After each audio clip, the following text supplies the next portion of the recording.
Buenos días, amigos y amigas de Una Sonda Rojas y otras Volvió. y otras sondas. Ya regresé. Eres uno de los 11.274.431,5 venezolanos que salió de vacaciones esta semana. Sí, la verdad es que uno a veces... Esa precisión del ministro Reverola a mí me asombra. La exactitud, ¿no? Sí, la cifra completa, casi tiene céntimos. Así es. Casi tiene céntimos la cantidad de venezolanos que se fueron al exterior, lo cual no es cierto. No es cierto. El problema es cuando las mentiras tratan de hacerse pasar como verdad. Y lamentamos introducir, entrar al programa y decir que por un mes Francisco va a estar ausente porque está gestionando asuntos estrictamente personales. Pero me va a acompañar durante este mes Ronald Rodríguez, que ya ustedes lo conocen porque Ronald es nuestro comodín favorito, ¿no? El bateador designado. Y el bateador designado cuando uno de los dos falta, ¿no?, al programa. Bueno, el caso es que hemos regresado de lo que pudiéramos llamar vacaciones, asueto de Semana Santa, no son vacaciones, es asueto de Semana Santa. Yo estuve en Colombia, estuve en Bogotá. Me llamó la atención la cantidad de venezolanos que uno se encuentra en los sitios donde se vende cosas. Conocí un palafrenero venezolano que vivió en Palaima. Conocí otro muchacho que trabaja en la construcción, en el sitio donde yo estaba alojado, que es de Sabaneta. Conocí un muchacho que sirve café en un pequeño café, que vive me dijo que vivía cerca de 18 de octubre.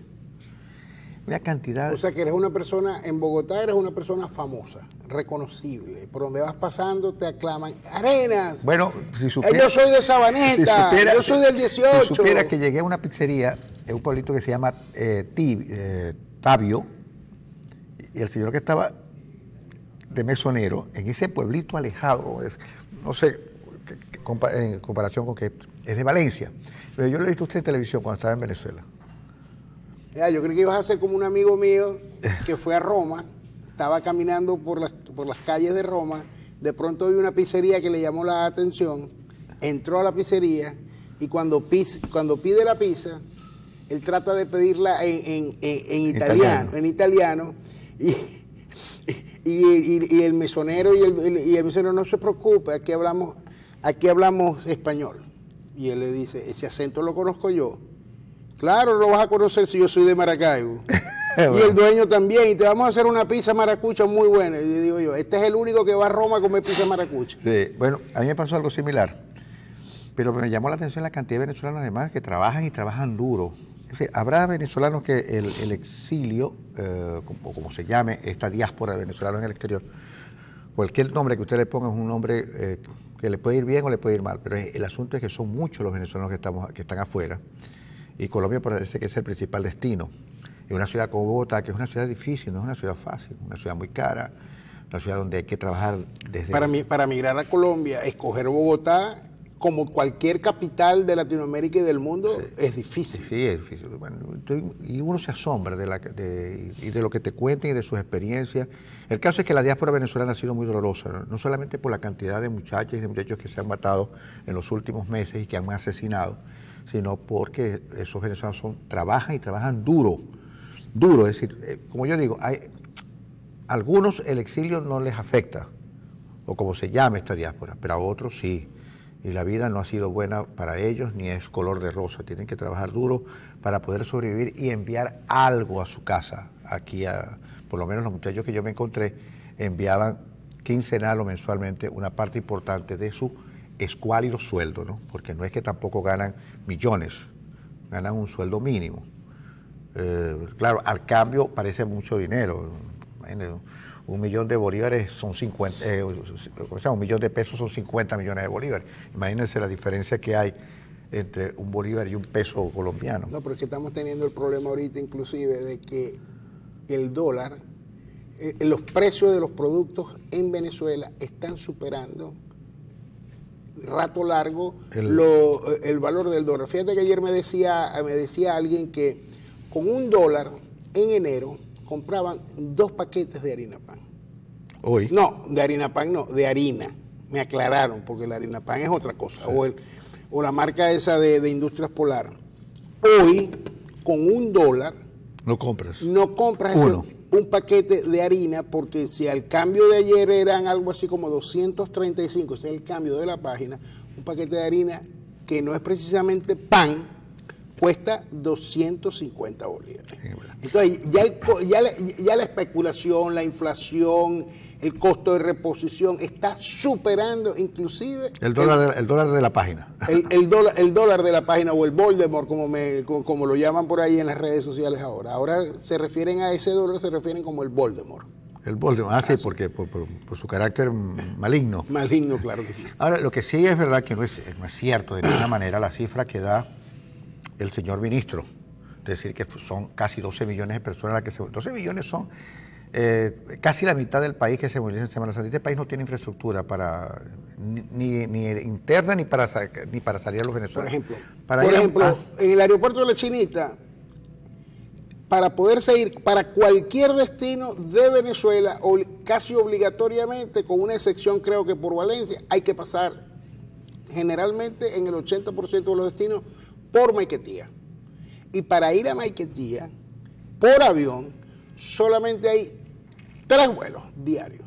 Antes habían 12, ahora hay 3 vuelos diarios. Y si te vas por el terminal de pasajeros, ahí sí puedes escoger más o menos más rutas y tal, pero para poder comprar el boleto tienes que llevar obligatoriamente efectivo. Y estamos hablando de 400, 500, 600 mil bolívares en efectivo, que para tenerlos hay que comprarlos. Es decir, que 400, 500 mil bolívares. Como por 800.000 bolívares. O 1.000.000, porque estamos más del 100% inclusive los que venden el efectivo. Bueno, el caso es que, mire, es todo un estilo de gobernar. Hacer que la mentira pase finalmente por verdad. Se dice que en Maracaibo se movilizaron, ¿cuánto? 800.000 personas. 800 y tantos. Eso tampoco es verdad. Yo vine de Bogotá a Riohacha, y de Riohacha me vine por tierra. Llegué rapidísimo a Maracaibo porque no había casi nadie. En el río Limón, que por supuesto las largas colas, no había absolutamente nadie, pasé casi libre. Lo que sí hay es alcabalas. Esto es un país lleno de alcabalas. Una cosa impresionante. ¿Las contaste? Las conté. Bueno, es una cosa impresionante. No te digo, mira, alcabalas de la Guardia, alcabalas del Ejército, alcabalas de la Policía, alcabalas del 6CPC, alcabalas de cuanto cuerpo de seguridad existe en el país, tiene una alcabala desde ¿cómo se llama? No sé cómo se llama, Paraguachón, no sé cómo se llama esto, hasta Maracaibo. Una cosa impresionante. Y cuando no hay policías en Alcabala, hay policías acostados. De tal manera que el camino se hace mucho más lento por esas circunstancias.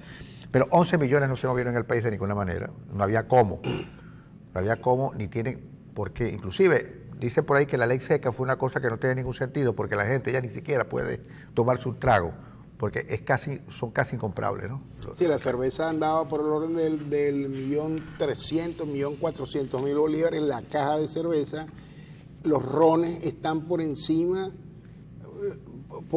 del 1,5 millones de bolívares, lo que antes era prácticamente regalado.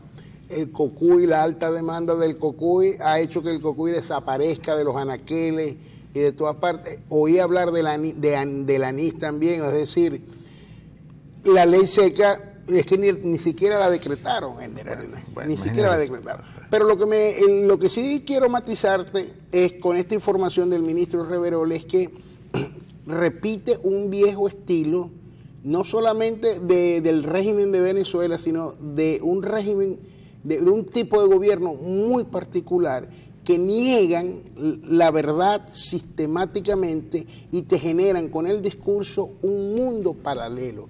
Ellos te generan una Venezuela que tú no ves en ninguna parte, pero ellos se empeñan en que sí, y es lo que repiten y repiten en todos los medios oficiales. Ese es un estilo de gobernar de gobiernos de izquierda radical, de regímenes autoritarios, militaristas.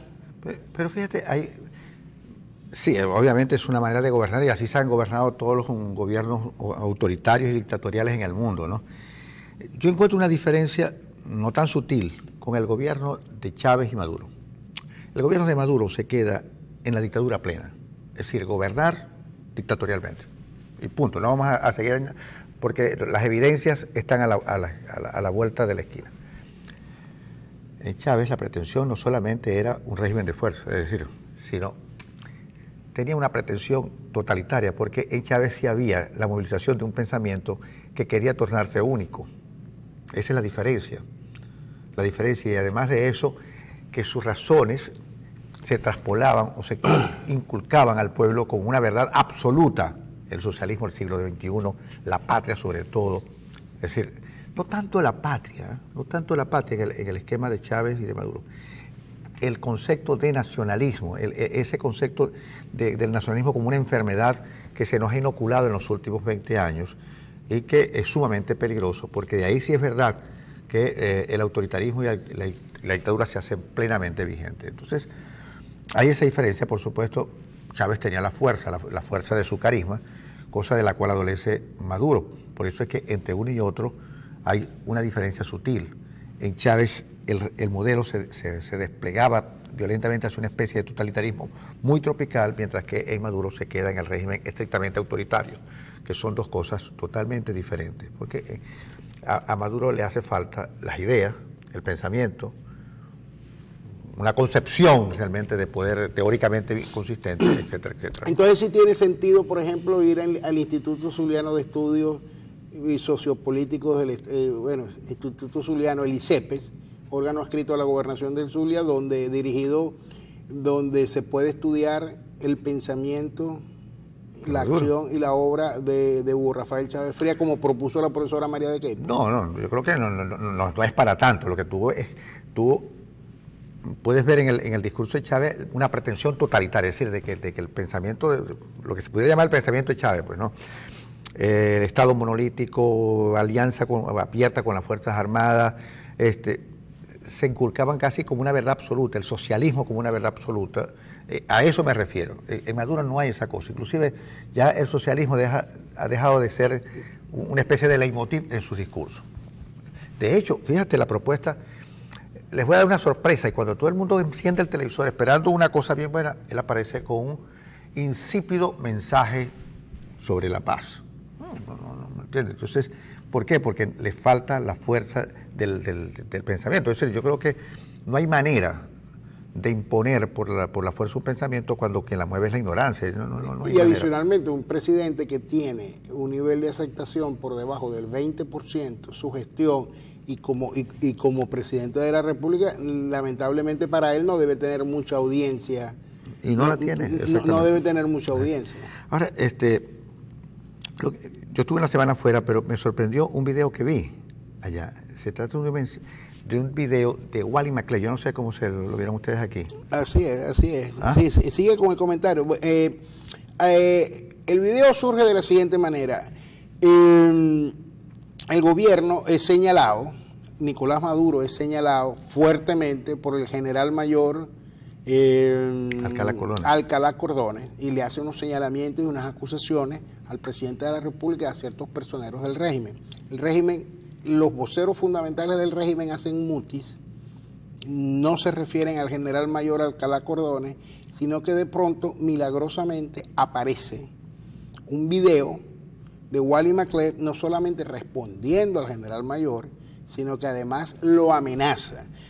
Pero en ese video que tú ves, cuando tú sabes que es un detenido, cuando tú sabes que es un detenido por las razones que tú sabes que todos sabemos que está detenido, y de pronto lo vemos cómodamente, bien vestido, bien trajeado, en un escenario bien adecuado para una imagen televisiva, obviamente uno tiene que sacar la conclusión de que el régimen preparó el video. No solamente preparó el video, sino que decidió responderle a Alcalá Cordones, decidió responderle con un mafioso, con un detenido y con un preso, porque no hay otra explicación para entender la situación. Y a mí lo que me llamó la atención es que exactamente eso que tú se dice, un preso por las causas que está preso. Que por cierto, narcotráfico, homicidio. Probadas y comprobadas, porque para que Colombia lo haya extraditado, tiene que ser que el gobierno venezolano probó en Colombia los delitos por los cuales los estaba acusando y los estaba señalando. Exactamente. Entonces uno se queda asombrado. Y además la amenaza de muerte a Alcalá Cordones, independientemente de cuál sea el juicio que puede tener sobre Alcalá Cordones, independientemente de cualquier cosa, yo creo que la amenaza es una cosa increíble, que además sea expuesta por los canales oficiales, además. Claro.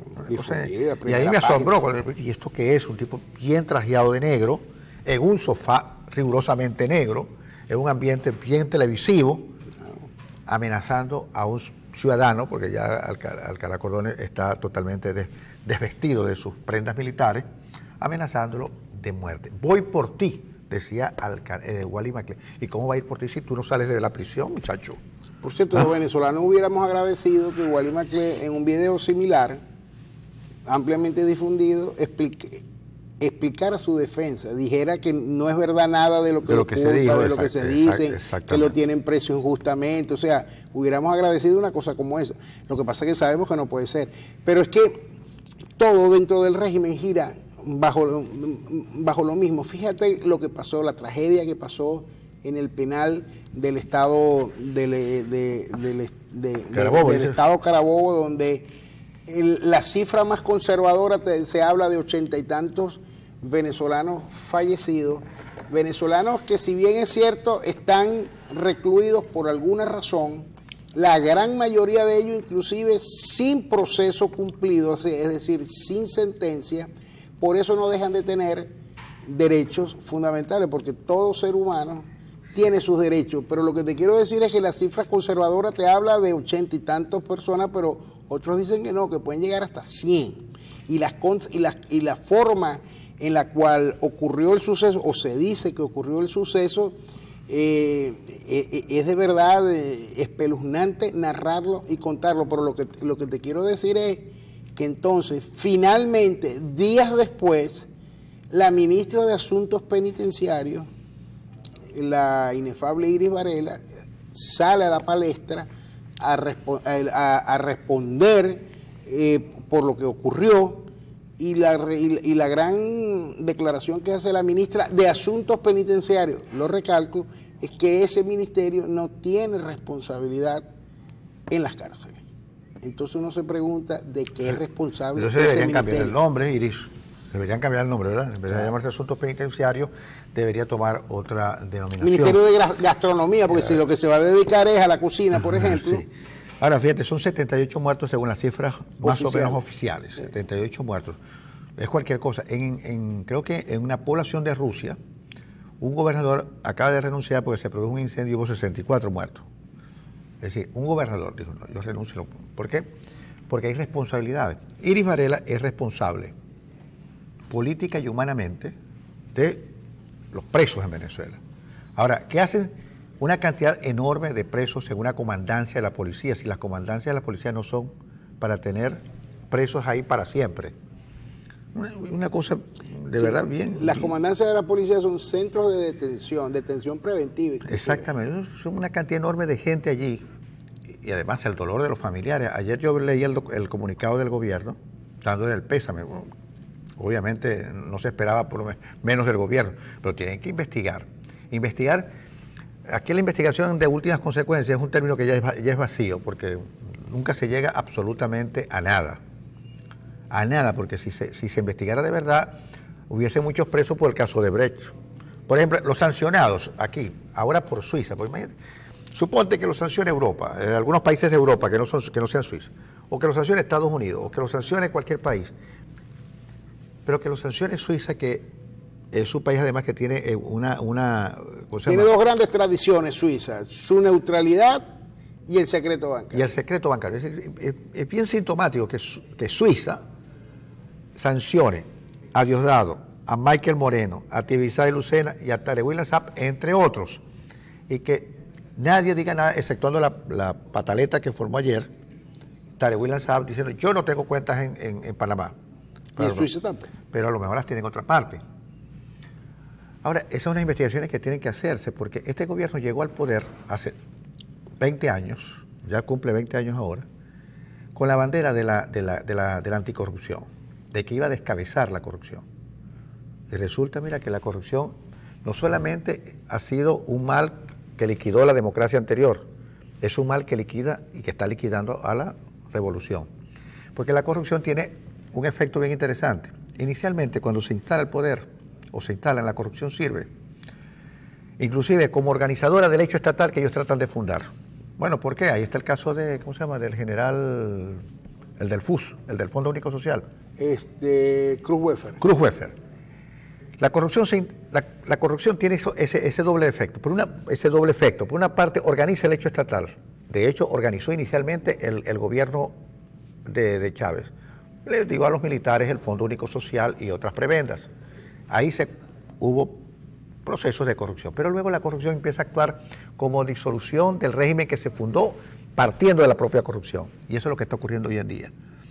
Más allá del papel de la oposición, más allá del gran apoyo que hemos tenido internacionalmente, este gobierno empieza a ser disuelto, empieza a disolverse porque la corrupción genera evidencias que son difíciles de contrastar. Por ejemplo, el caso de Brecht y los ¿cuántos millones? 35.000 millones o 35 millones de dólares que dieron para la campaña, inicialmente Chávez y después de Maduro. Los 98 millones de dólares que dieron como comisiones que no se saben dónde están. Bueno, eso tiene que investigarse. 1,5 billones de dólares que no se sabe dónde están, porque la corrupción encontró los caminos fáciles para evadirse. Y ahora que estás mencionando lo de la disolución del gobierno, la disolución del Estado, volvemos a lo sucedido en el Estado Carabobo, en la cárcel. Pasa y acontece que un régimen que es capaz de negociar la paz de las cárceles, de los centros de retención con los pranes, creando esa institución del PRAN, comienza a perder el control de esas mismas cárceles, que es más o menos lo que debe haber querido decir Iris Varela cuando dijo: yo no tengo nada que ver, esa es competencia de los pranes y me imagino que de la Guardia Nacional, que es de la que presta la seguridad dentro de los penales. Vamos a comercial y regresamos enseguida.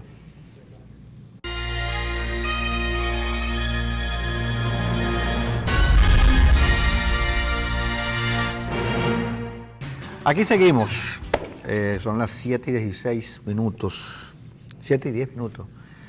No es que sea un programa de radio para dar la hora cada rato, pero verdad que nos extendimos un poquito porque la música estaba bastante buena, ¿no? ¿Qué te pareció Roberto Carlos? ¿Lo viste? Chico, Roberto Carlos se me pareció ¿cómo se llama el gaitero? A Ricardo Portillo. A Ricardo Portillo. Incluso yo pensé que, oye, Ricardo Portillo que canta bien en acento medio portugués. Y tú fue que te me dijiste, no, ese es Roberto Carlos, pero se ve tan viejo como Ricardo Portillo. Sí, lo que pasa es que la cirugía plástica de él, la número 50, debe ser, se le ve mejor, porque tiene un refrescamiento facial que ni yo. Sí. Que ni yo con 20 y pico de años menos. Pero la voz la tiene igualita, ahí no hay tutía. Y lo acompaña Erika con lo que yo considero que fue el tema musical del año pasado, pues Despacito. Despacito, ¿verdad? En rock, en salsa, en merengue, en gaita, ¿cómo se llama? En contradanza, en danza, en vals, ¿cómo se llama? De Strauss. Bueno, fue tanto el impacto del tema que aún siendo un tema en español, fue la gran sensación en la última entrega de los premios Grammy en febrero pasado. No es que yo esté en contra de la canción, me parece que si la pegó es porque se conectó con el sentimiento de la gente. Pero debemos estar en un momento bien difícil de la humanidad, cuando esa canción, que lo que canta son puras tonterías, haya pegado tanto en el gusto de la gente. Porque más allá de Despacito, que no le veo absolutamente más nada que eso. Hay cosas que son mucho mejores, pero de todas maneras, entre gustos y colores, ¿verdad? Nada está escrito. Y si se conectó hasta el punto de que hubo conexiones en internet de 4 millones, más. Por ahí pasó de 4.000 millones de personas que se conectaron con la... Mucho 4.000 millones no. Mucho más allá de la población del mundo, porque se conectó Marte, Venus, Neptuno con la canción. De verdad, tiene que tener un secreto muy bien guardado esa canción para que haya pegado tanto en el gusto de la gente. Fíjate que como música en español le sigue los pasos a un tema musical que recientemente cumplió una 20 de años también, como lo es La Macarena de los del Río. Ya. La Macarena de los del Río, que todavía hoy causa sensación, todavía hoy tiene más versiones y cada vez que suena en las discotecas y en los bailes y tal, la gente se anima. Despacito puede ir siguiéndole los pasos a la Macarena. Bueno. Una Macarena que, por cierto, se inmortalizó en los Estados Unidos en una convención del Partido Demócrata donde fue electo Bill Clinton candidato. Ahí se popularizó porque hasta los Clinton bailaron la Macarena. Sí. A lo mejor eso fue lo que le hizo falta a Hillary. Sí, y eso fue lo que presagió también el gobierno final, el gobierno de Clinton con la presencia de Mónica Lewinsky, ¿no? No, pero la Macarena fue la primera candidatura. No, por eso te estoy diciendo, pero presagió pues al final de la... porque Claro. todavía se conserva... Le dio demasiada alegría a ese cuerpo. Sí, todavía se conserva la mancha terrible de un vestido azul, ¿no? Y ahora escribe otro libro la tipa. Sí, eso sí es verdad. Mira, tú tienes Petro, tú has comprado Petro. ¿Tienes un Petro? Yo no tengo Petro porque para poder comprar Petro, primero tengo que tener bolívares con los cuales comprar dólares. Y después que tenga los bolívares y pueda comprar los dólares, con esos dólares es que puedo comprar los petros. Sí, pero en el peor de los casos, si tuviera los bolívares con los cuales comprar los dólares para después comprar los petros, tengo que anotarme. Porque eso es una preventa, otra preventa, subasta y tal. Pero al punto de liquidación no hemos llegado todavía. Yo les confieso que yo, de verdad, no entiendo mucho el manejo del petro. Yo supongo que el gobierno quiera tener dinero, tener recursos para poder un poco ir manejando, ir administrando con cierta eficacia, con cierta eficiencia la profunda crisis que tenemos. Pero más allá de eso no entiendo lo del petro. El gobierno está manejando de cierta manera el problema del arco minero y corremos peligro no solamente del gran impacto ambiental que genera el arco minero, sino de terminar de liquidar con una de las principales riquezas que el país tiene, oro, diamante, coltán, etcétera, etcétera, ¿no? Donde hay todo un andamiaje, una arquitectura de sacar esa cantidad de material y enviarlo afuera. Hay una denuncia bastante importante de 2.1 toneladas de oro que se envió a través del Banco Central, que parece bien difícil que sea el Banco Central quien mueva esa cantidad de oro y llevarla afuera. Es decir, bien difícil pensar que una entidad como el Banco Central se preste a un manejo como eso. Se pudo haber prestado para aparecer ellos como pantalla, pero eso suena realmente a otra cosa. Pero no, y además otra cosa, que un traslado oficial de esa envergadura de oro requiere unas medidas de seguridad y un andamiaje de tal magnitud que no es fácil trasladar desde el Banco Central de Venezuela hasta el aeropuerto de Maiquetía, por decirlo de alguna manera, sin que nadie se dé cuenta, porque de verdad el andamiaje para mover ese oro en ese volumen del cual se habla es difícil que no te hayas dado cuenta, ¿no? Sí. Vamos, y quisiera que comentáramos en esta parte del programa, que vamos a hacer un poco más temprano, el caso de Falcón, la candidatura de Falcón, su relación con el Frente Amplio, incluyendo la MUT, y el planteamiento del gobierno que, según Falcón, está asumiendo la violencia como un mecanismo y un instrumento para un poco obstaculizar el libre desempeño de su campaña. Ayer, creo que ayer hubo hasta un herido. En Catia, dieron a un diputado que es el jefe de seguridad de la campaña de Falcón. Y la pregunta es si hay realmente necesidad por parte del gobierno de iniciar un calentamiento violento de la campaña electoral, que yo no creo que se justifica para nada. Pero creo que tú que has estado aquí, que has movido la cuestión. El tema de lo sucedido ayer en Catia ya se ha repetido muchas veces en todas las campañas electorales con los candidatos de oposición o con los candidatos que se oponen al postulado oficial.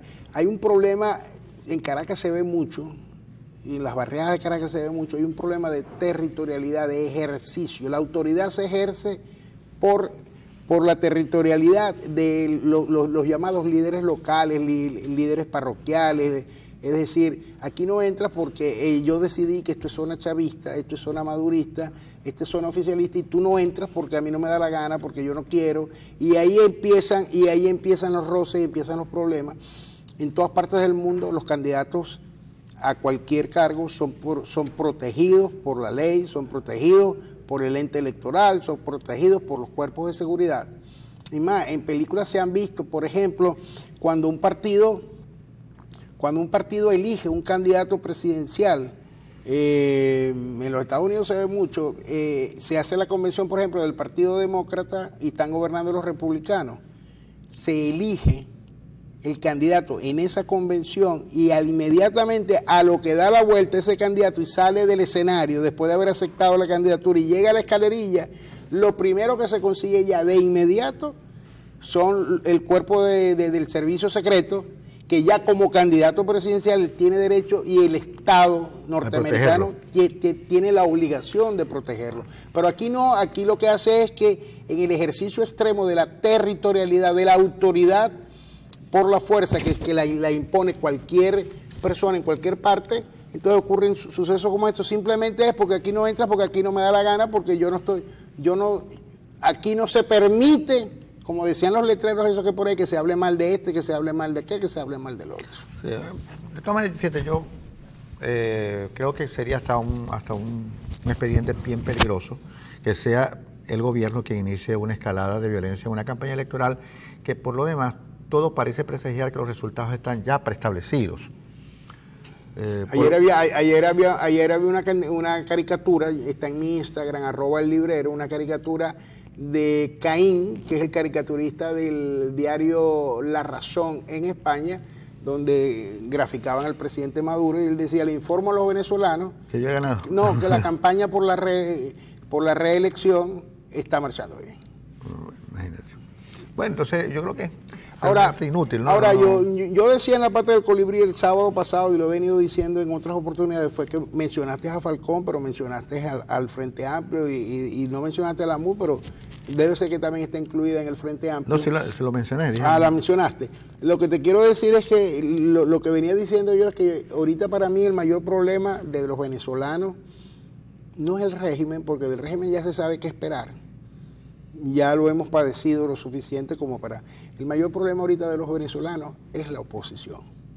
¿Por qué digo yo que el mayor problema de los venezolanos es la oposición? Porque tenemos a un Frente Amplio que parece que se quedó en el aparato, más allá del anuncio de propósito, de buenas intenciones, de todo lo maravilloso que vamos a hacer en adelante. Parece que en el momento en que se entroncaron los partidos políticos, empezó el problema de ese Frente Amplio. Me explico. El Frente Amplio como que no quería los partidos, o los partidos en el Frente Amplio como que son un mal necesario, y el mal necesario, es decir, los partidos como que fueron al Frente Amplio sin creer en la viabilidad de ellos. Entonces están los dos como esperando que por obra y gracia del Espíritu Santo ocurra algo, puesto que están interpretando a la abstención como la gran política, pero la abstención es más nada.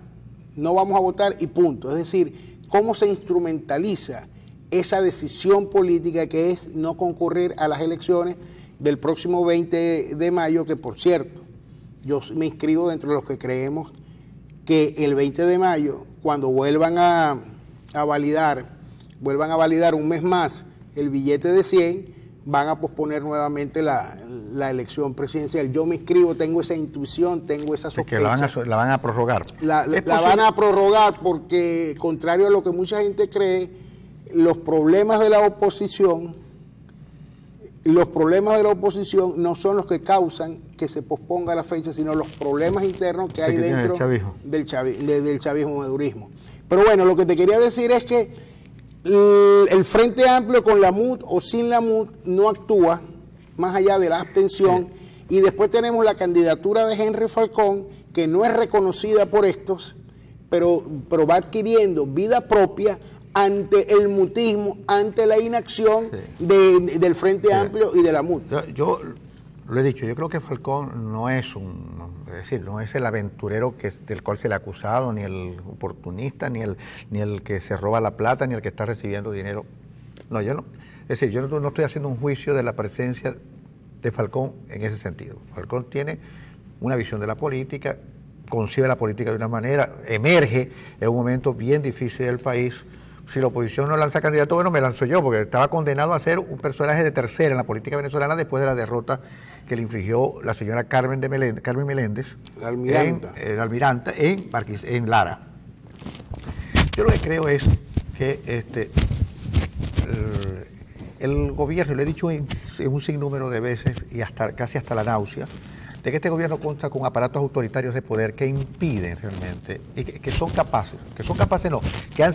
sido capaces, y además muy eficientes, de alterar los resultados electorales que el ciudadano se da. Y esos aparatos autoritarios son el CNE, el Tribunal Supremo de Justicia, inclusive a la venerable Fuerza Armada Nacional Bolivariana en Venezuela, el Ejército de los Libertadores. Son 3 instancias de poder autoritario que han cambiado resultados electorales, o que pueden cambiar resultados electorales. Ese es el gran problema. Ahora, como tú dices, la candidatura de Falcón está asumiendo una autonomía propia, una lógica propia, un movimiento propio, y tiene un desarrollo porque porque es una opción que está allí. Es una opción que está allí, y yo he visto, he presenciado cómo han ido cambiando algunas opiniones en torno a esa candidatura. Inicialmente, en esta misma mesa, iniciamos toda una proscripción de la candidatura de Falcón, y ha habido un cambio más o menos sustantivo de opiniones con respecto a esa candidatura. Y incluso en la gente, me he encontrado con gente que dice, bueno, si no hay otra opción, votar, porque lo importante es salir de esto. Salir de esta cosa que nos agobia, que nos maltrata, que nos produce desasosiego toda la vida, que nos martiriza, que esto es una pesadilla, salir de esto como sea. Como sea, para mucha gente Falcón, como sea Falcón. Yo sigo sosteniendo que este régimen tiene la designación que yo le he dado, precisamente por la existencia de estos aparatos de poder autoritario, y cómo son capaces de cambiar los resultados electorales que la gente se da en las urnas. Y en ese sentido, esto es un proceso que está realmente viciado. Ahora, es posible que estemos en presencia, en lo que falta, de convertirse en un gran fenómeno electoral, en un gran tsunami electoral, y que salir de esto, como sea, se transforme en Falcón, ¿no? Y te quiero agregar que el éxito fundamental de la candidatura de Falcón sí lo tiene, o el que ha venido acumulando paulatinamente en estos días, quiero insistir, es por el silencio y la inacción del Frente Amplio, de la MUD. Y de la MUD, que más allá de lo que debió ser, más allá de lo que debió ser una propuesta política que reflejara la abstención, es decir, que la abstención fuera una expresión de una política de mayor alcance, se ha convertido simplemente en eso, en una decisión de que nos abstenemos y punto. Entonces la gente se pregunta, abstención, ¿y qué más? Abstención, ¿y para qué? Porque ya de la abstención tenemos suficientes ejemplos, y estamos hasta aquí. Lo que nos pasó con la Asamblea Nacional en 2005, sí, lo que nos ha pasado con alcaldías y gobernación. Las consecuencias han sido terribles, además, ¿no?, de la abstención pasada. Vamos a un corte comercial y regresamos.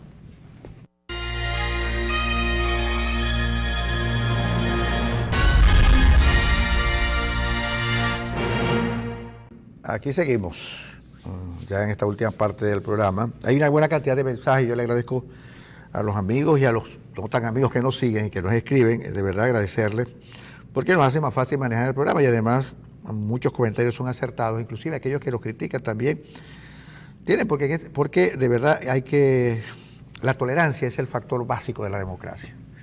Con lo que hay que ser intolerante es con aquellos que son intolerantes de verdad. Con eso hay que ser intolerante. Pero la tolerancia es el rasgo fundamental de la democracia, de verdad. La libertad de expresar lo que uno piensa y decir lo que uno realmente quiere decir.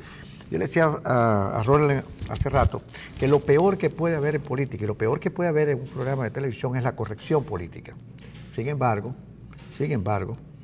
sabemos que esto es un negocio, que hay gente que puede salir afectada por cualquier decisión que se tome, por lo que uno dice o por lo que uno omite o por lo que uno más o menos quiere decir, pero no se dice abiertamente. Hay gente que se puede salir afectada, camarógrafos, técnicos, es decir, todo lo que está detrás de un set de televisión, ¿no? Y a veces, pero la corrección política le ha hecho mucho daño a este país, demasiado daño a este país. No hay que decir las cosas, no hay que nombrar las cosas, porque usted sabe que... Y por supuesto, es una especie de cosa medio contradictoria que hay en el alma de uno, que una vez quiere decir las cosas y a veces no puede decirlas, porque uno tiene que cuidar un medio que es tan sensible como este y que causa tanto escozor en los que manejan el poder. Y eso hay una buena cantidad de mensajes. Yo reitero mi agradecimiento a la gente que nos escribe. Aquí nos escribe, por ejemplo, aquí en Venezuela no hay personas en ninguna institución porque no trabajan para el pueblo de Venezuela, sino para los dictadores. Parece que no han entendido Falcón. Falcón es otro militar, más del paquete. No hacemos nada si ganara Falcón. Dice, este es un fiel seguidor del pastor. Apoyen al pastor. El pastor va a estar aquí el sábado en Maracaibo. Sí. Venezuela es un país de paradoja asombrosa. Nadie vive con $200 mensuales en América Latina, salvo en Venezuela, que mantienes una familia completa. Se regalan los combustibles fósiles, electricidad y agua potable cuando llegan, pero alimento y medicina son impagables. La mayor diáspora de talentos, la historia del continente sin estar en guerra. Todos logros del socialismo del siglo XXI. Eso dice Alex Álvarez. Es verdad, Venezuela es uno sale y uno se da cuenta de la cantidad de venezolanos que sufren en el exterior, y uno dice, chico, de gente que salió porque busca un mejor futuro o porque busca mejores condiciones de vida. Mira, la cantidad de venezolanos que uno se tropieza afuera es asombrosa. Uno mismo ya tiene hijos afuera, y como uno tiene mucho más pasado que futuro, uno tiene la sensación de que esos hijos que se fueron jamás uno los volverá a ver. Porque ¿cómo va a haber un hijo de uno que está, por ejemplo, en Canadá, como es mi caso? Un pasaje cuesta casi $2.000. Esos $2.000 no los vas a invertir para que tu otra hija se vaya también para Canadá. Exactamente. Entonces, es bien difícil realmente la situación que estamos viviendo, pero hay gente que frente a las evidencias las niega. La crisis le está golpeando la cara, le está liquidando el alma, pero fíjense, siguen afectos a una cosa por las razones que sean, una por afinidad ideológica, otros por la afinidad de la prebenda, esto es una legitimidad por la prebenda, ¿no? Una cosa bien increíble lo que nos ocurrió. Porque a lo mejor la propuesta alternativa o no satisface, o no la conoce, o no existe. Yo soy en ese sentido más benigno con la oposición que mucha gente tiene, porque la oposición, como se llame, Frente Amplio, Mutuo, lo que sea, tiene mucho menos que ofrecer que el gobierno. Porque lo que tienen que ofrecer son esperanzas de cambio o de anhelos de cambio. El gobierno tiene las cajas CLAP, tiene el carnet de la patria y tiene cualquier mecanismo de extorsión para que la gente vaya y efectivamente ejerce y materialice su voto. La oposición está en desventaja en ese sentido. Construir mayorías en una sociedad donde todo el poder económico y político está en manos de gobiernos como este es bien difícil. Pero ahí está, eso es lo que tenemos. Tenemos una oposición dividida, es verdad, como dice Ronald, el Frente Amplio parece que se desmigajó antes del inicio, pero eso es lo que tenemos. Y yo creo que hay que mirar las cosas en otros sentidos y no ser a veces tan ya en estos minutos finales del programa, Ender, quiero aprovechar de recomendarte a ti como usuario que eres del canal de streaming llamado Netflix. Hay una película y hay una serie de televisión que yo creo que a ti te van a gustar mucho, a la audiencia también, sobre todo una más que la otra. Primero es que como tú eres un gran lector de la obra de Irene Nevirovsky, ahí puedes conseguir en Netflix la película La Suite Francesa. Sí, ya la vi. ¿Ya la viste? Buenísima. ¿Mejor el libro que la película? Lo que pasa es que la película... ¿Te gustó la historia de amor? La película recoge un fragmento de la novela, pero es extraordinario, digo sinceramente. El libro es extraordinario, pero esa es... Véanlo porque no tiene desperdicio alguno. ¿De qué va la cosa? Cuéntale. Y después yo te cuento la otra parte. La otra serie. ¿Cuál es la otra serie? La otra serie, O Mecanismo. O Mecanismo en portugués, El Mecanismo. Ajá, ¿y de qué? 10 episodios, muy bien llevados, un thriller de suspenso, de acción y de intriga y de todo, tomado de la vida real. El Mecanismo te narra desde el comienzo, no digamos hasta el final porque no ha terminado, pero desde el comienzo, todos los intríngulis que tienen que ver con la operación Lava Jato. Ah, qué bueno. Mire, y que la operación Lava Jato es la que descubrió toda la corrupción, toda la corrupción que corroe al Brasil. De la serie te quiero decir dos cosas. La primera, que se remarca el hecho de que como a veces ante un Estado tan destruido, tan corroído, un gesto, la acción de una sola persona que diga esto no puede continuar y se monta en el aparato, puede llegar a los resultados. Te agrego, al juez Moro y al Ministerio Público le encantó la serie. A Lula y a Dilma no les gustó la serie. Claro, pero fíjate, ahora Mira, es que la verdad que están ocurriendo cosas que son interesantes y ojalá que pudiéramos tener aquí gente importante para discutir estas cosas. Porque el sistema judicial venezolano es un sistema fallido, es un sistema totalmente fallido. Porque si en Venezuela funcionara, este modelo estuviera totalmente en jaque, porque en verdad la evidencia que nos parte la cara todos los días es la corrupción.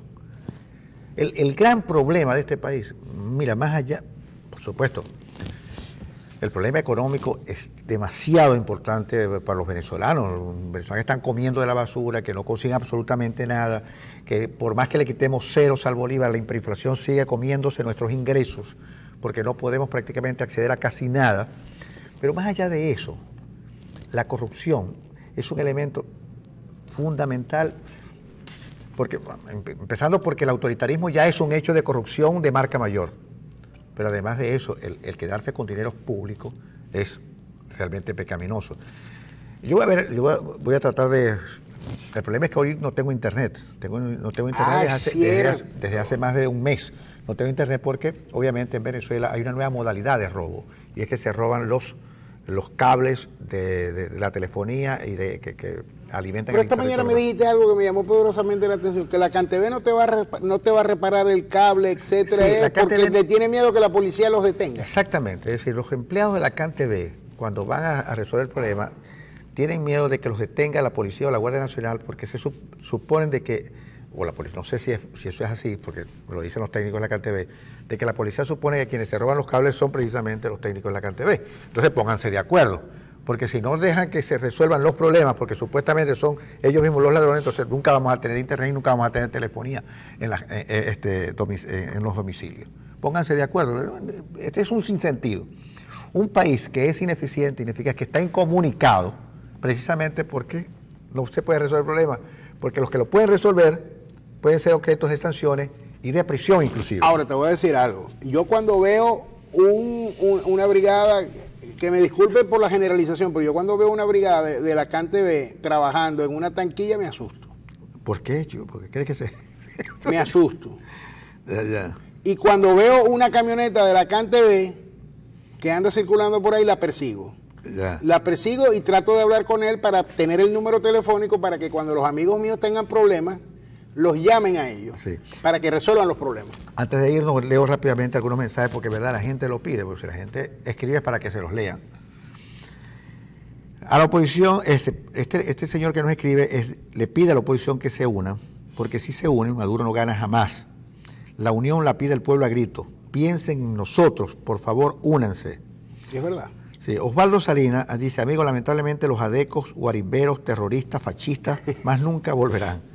Viva Maduro, viva Chávez, viva Bolívar, dice Osmar. Por eso les digo, la crisis nos afecta a todos. Hay gente, por cierto... Por cierto, ¿por qué fue que inhabilitaron Acción Democrática? Chicos, yo no sé. ¿Por qué lo fue? ¿O para qué fue que la inhabilitaron? De verdad que... Yo creo que la inhabilitaron como partido para que no pudiera participar si quisiera en procesos electorales, para que no ganara, Sí. para que no los ganara, para que no los ganara, porque donde Acción Democrática se postulaba, ganaba. Y los que estamos aquí nos estamos muriendo de hambre, dice este otro literalmente. Los docentes de básica, media y universidad tenemos sueldos miserables y nos exigen y exigen.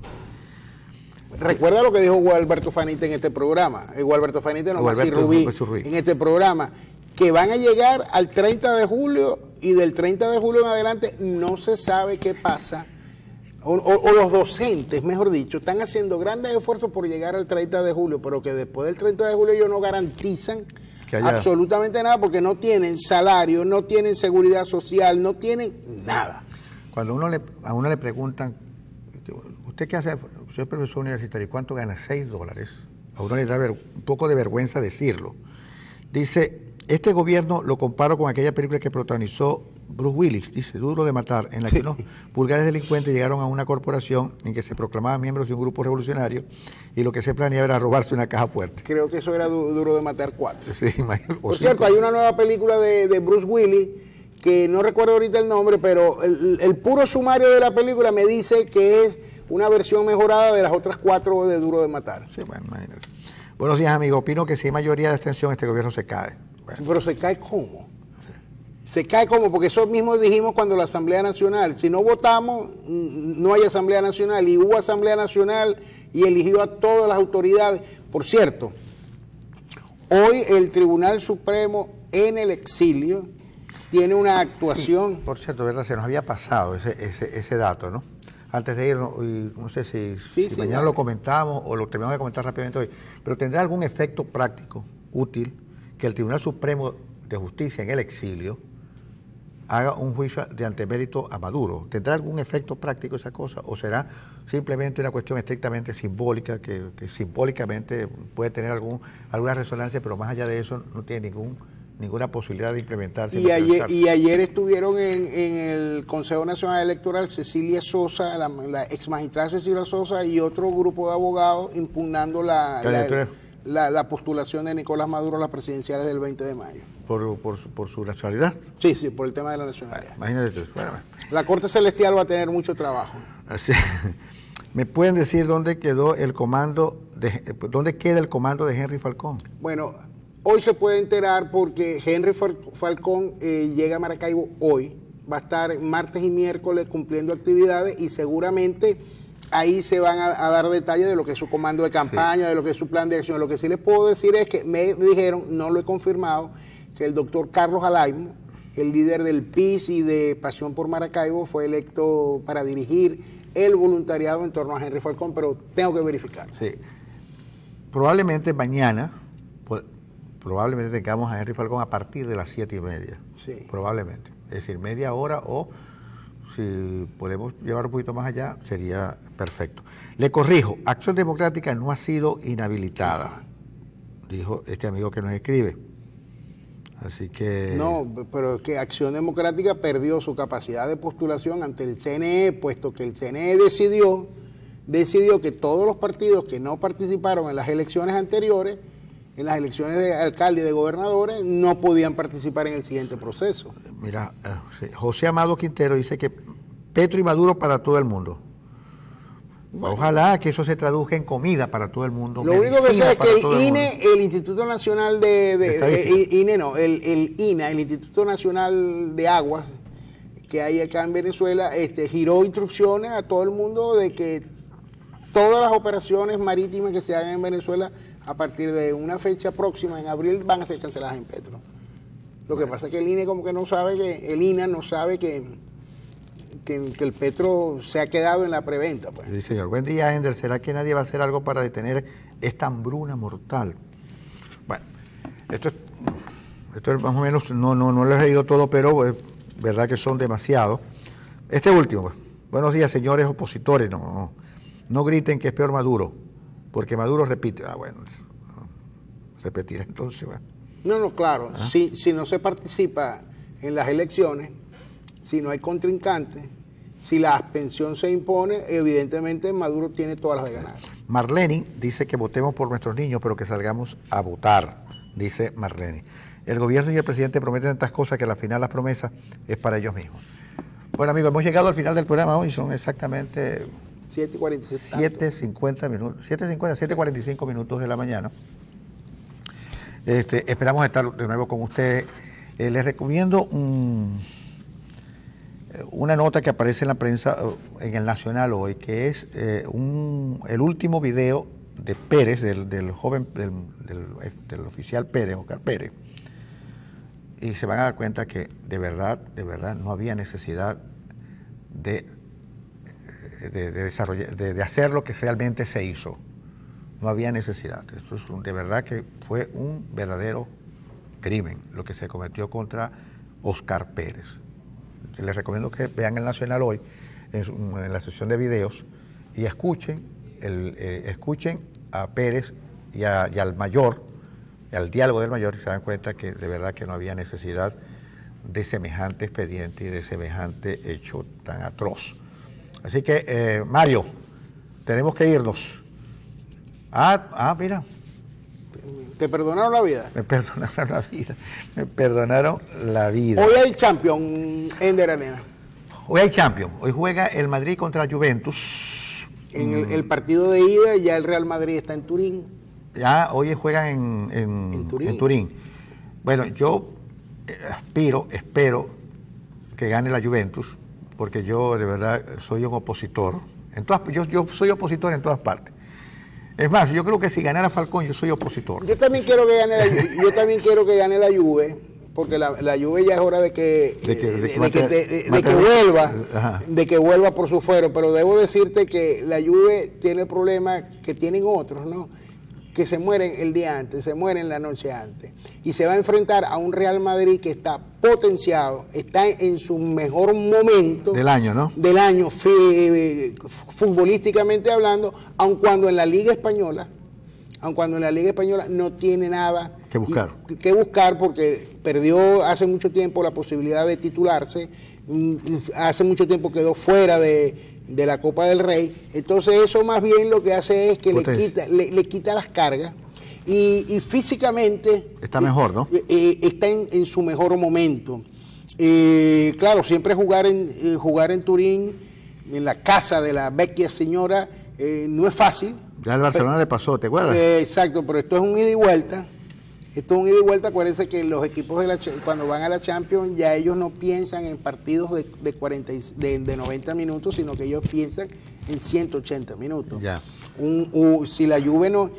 Si el Real Madrid le hace un gol hoy, tiene la semifinal asegurada. Tiene la semifinal asegurada, cosa que ya yo le veo asegurada desde hace un buen tiempo. Mira, yo apuesto por la Juventus hoy. Obviamente mañana juega el equipo de nuestro, el equipo de ¿cómo se llama?